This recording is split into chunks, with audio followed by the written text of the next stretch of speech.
예, 이제 노출 측면에서 보면요, 이제 그 기후 변화에 따른 그 건강에 영향을 보는 거 뭐 중요한데 대기오염도 마찬가지지만 이게 인구 노령화가 맨 앞에서도 말씀드렸다시피 굉장히 중요한 변수입니다. 그래서 인구 노령화와 연결해서 기후 변화나 대기오염 이 앞으로 특히 우리 세대의 우리나라 국민들의 건강에 어떤 영향을 미칠지 이런 것들이 굉장히 중요한 거고요.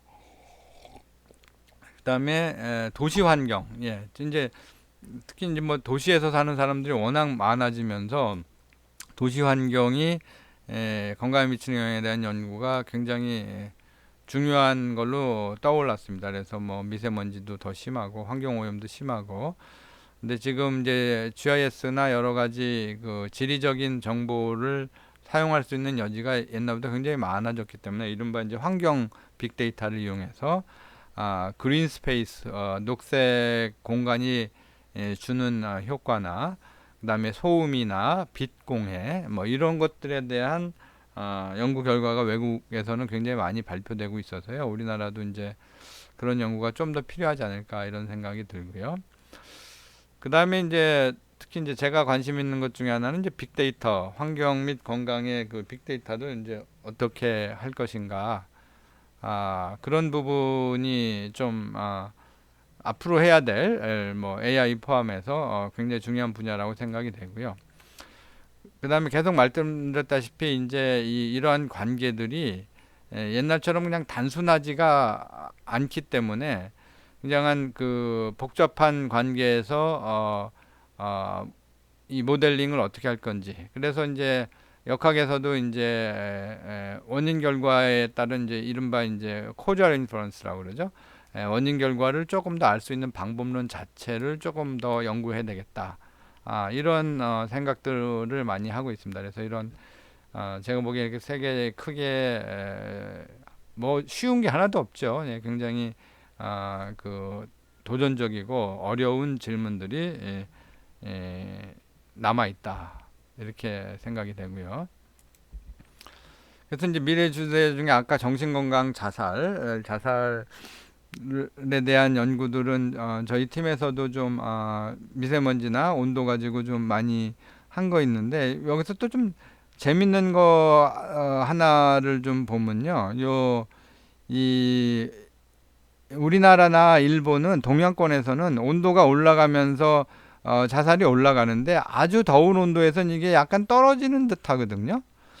근데 이제 유럽 국가에서는 계속 올라가다든지 조금 더 올라가는 게 좀 관찰이 돼요. 그래서 아주 이게 왜 그럴까에 대한 해석은 조금 아직까지는 뭐 더 해야 되지만 근데 이제 온도 자체가 유럽이 더운 정도하고 우리나라나 일본이 더운 정도는 또 여기가 훨씬 더 무덥기 때문에 그리고 여기는 뭐 그렇게 습도는 높지 않고 뭐 이런 것들을 여러 가지 이제 그 사이콜로지컬한 것까지 같이 해서 해석을 해야 되는 그런 측면이 있습니다. 그래서 이런 연구도 조금 더 자료 여러 나라 자료를 모아서 비교하고 이 자살 연구는 상당히 좀 이것도 다학제입니다. 이거 뭐 그 굉장히 분자생물학적인 거부터 사회학적인 거, 그다음에 뭐 인류학적인 거 뭐 등등 여러 가지 측면이 많기 때문에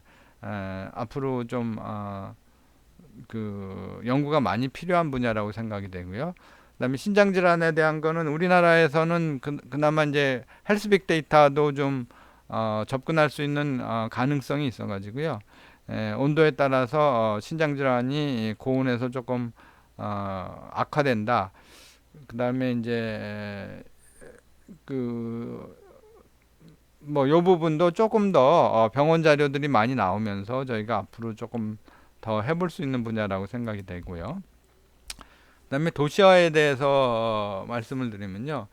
이 중국이 특히 급격히 이제 소득이 증가하면서 큰 도시들에서 환경이 좀 많이 바뀌었죠. 그러면서 도시는 이제 양면성이 있습니다. 그러니까 나쁜 문제들을 우리가 생각해 볼 수도 있지만, 반면에 에어컨이 많으니까 이게 또 에어컨은 여러 가지 이제 또 열섬 현상도 일으키고 장점과 단점이 섞여서 나오기 때문에 도시에서 일반적으로 리소스도 많고 경제적으로 부유하고 교육 수준도 높기 때문에 이제 건강에서 볼 적에 유리한 측면도 있지만 환경적으로 이제 나쁜 측면도 있고, 이런 것들이 나라마다 다르고 지역마다 다르기 때문에 문화적인 거랑 같이 좀 연결해서 우리가 좀 환경보건학적인 이해가 필요하다라고 볼 수 있어서 이제 이 부분 연구를 최근에 조금 좀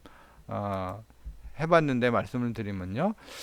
일본은 지금 전통적으로 이게 이제 폭염의 효과인데요. 전에 보여드린 바와 같이 이렇게 많이 줄어들고 있습니다. 근데 이거를 도시의 크기별로 좀 나눠봤습니다. 큰 도시, 중간 도시, 작은 도시. 근데 일본에서 최근에 보이는 것들 중에 하나는 여기도 이제 도시 밀집이 강화되면서 큰 도시들은 더 커지고요. 지금 여기서 보면은 이제 인구의 변화 양상인데 큰 도시들은 인구가 더 늘어나고 중간이나 작은 도시들은 인구가 더 줄어드는 그런 현상이 보입니다. 그러니까 큰 도시들이 더 커지는 거죠. 이제 그런 현상이 좀 보이면서 이 폭염 피해도 옛날에는 도시 사이즈별로 차이가 별로 안 났었는데 이게 이제 큰 도시에서는 폭염의 효과가 더 이상 줄지 않고 오히려 늘어나는 걸로 보이고요. 이 중소도시나 작은 도시에서는 폭염의 효과가 훨씬 더 적은 걸로, 폭염의 피해가 적은 걸로 좀 보이는데, 이게 이제 인구가 너무 많아지면서 예를 들어서 앰뷸런스 같은 게 도시가 더 많긴 많은데 이 비율로 보면 인구가 너무 많아지니까 커버하는 인구 수는 오히려 더 늘어나는 거죠. 인구가 너무 많아지니까. 그래서 이런 아주 특이한 현상을 좀 발견했습니다. 일본에서. 그러니까 일본에서는 대도시가 폭염 적응에 불리한 쪽으로 좀 작동하는 게 이제 보이는 거죠. 반면에 중국에서는 아직까지는 시골 지역에서 폭염 취약성이 더 큰 걸로 지금 되는 논문들이 최근에 많이 이제 출판이 됐습니다. 그래서 이 온도 사망 관계를 봐도 이 도시 지역, 농촌 지역은 이렇게 더 큰 거, 낮은 온도나 높은 온도에서 큰 데 비해서 도시 지역은 그 피해가 조금 상대적으로 적은 걸로 이렇게 보입니다. 이제 중국은 아무래도 시골로 가면은 인구도 더 노령화되어 있고 의료 시설도 상대적으로 좀 떨어져 있고 에어컨 보급은 더디고 이런 것 때문에 중국에서는 대도시에 사는 것이 이 온도에 따른 사망에서는 더 유리한 걸로 이렇게 좀 파악이 되고요. 그래서 우리나라도 한번 해봤습니다. 근데 우리나라는 아주 재밌는 게요. 이게 이제 그 사망의 관계고 이게 이제 도시의 사이즈인데 그 폭염에 의한 사망이 클수록 위로 갑니다. 그래서 우리나라는 양쪽에서 다 나타납니다. 그러니까 아주 큰 도시에서도 폭염 피해가 좀 커지는 것 같고 아주 농촌에서도 폭염 피해가 커지는 걸로 보입니다. 지금.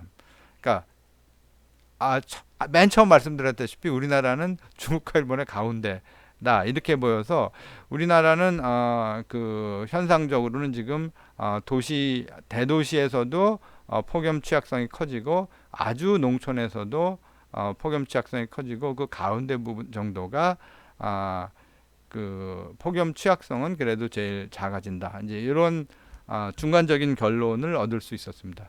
상당히 한중일이 상당히 다른 측면에서 비교 가능성이 있는 아주 흥미로운 결과가 아닌가 이렇게 생각이 되고요. 이 경제학에서 나오는 아주 유명한 커브로 제가 알고 있는데 쿠즈넷 커브라고 그래서 이게 이제 경제 발전에 따라서 형평성이 어떻게 되는가를 보는 건데 처음에는 굉장히 형평성이 안 좋았다가 발전하면서 이제 커지지만 형평성이 옛날엔 다 같이 못 사니까 형평성이 뭐 별 문제가 없다가 경제 발전 상태에 따라서 형평성 문제가 굉장히 커지고 또 중간 정도 그다음에 이제 발전하면서 이제 이런 문제들이 서서히 이제 해소된다. 뭐 이렇게 제가 좀 알고 있는데 이걸 이제 나라로 보면 중간 발전 정도의 국가에서 이런 문제가 더 형평성 문제가 더 클 수 있다. 뭐 그렇게 이해하는 데는 좀 문제가 없을 것 같습니다. 그래서 만약에 이런 그 루랄과 어번에 따라서 이 그 폭염의 건강 영향을 뺀 것이 지금 Y축입니다. 그러니까 이 위로 가면은 도시가 더 안 좋은 거죠. 도시에서 위험이 더 커지는 거죠. 이걸 보면 우리나라는 뭐 가운데쯤 있고 차이나는 농촌이 더 좋은 거고요. 재팬은 도시가 더 농촌이 좋은 거니까 이제 도시가 안 좋은 거, 도시가 좋은 거죠. 농촌이 좋은 겁니다. 차이나는 참. 도시가 좋은 겁니다. 그다음에 재팬은 도시가 안 좋은 거고. 그래서 이러한 우리 한중일 연구에서 이런 것들을 얻을 수 있었는데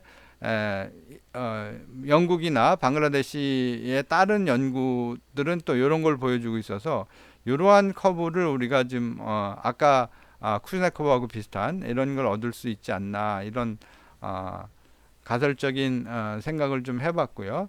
그런데 흥미롭게도 미국의 몇 개 도시는 지금 이런 쪽을 나타내고 있습니다. 그래서 형평성 측면에서 좀 문제가 있는 도시들은 오히려 도시에서 이런 그 폭염의 효과가 이제 더 커지는 그런 것들을 그러니까 루럴 지역에서 효과가 더 커지는 이런 것들을 좀 볼 수 있는 형태인 것 같습니다.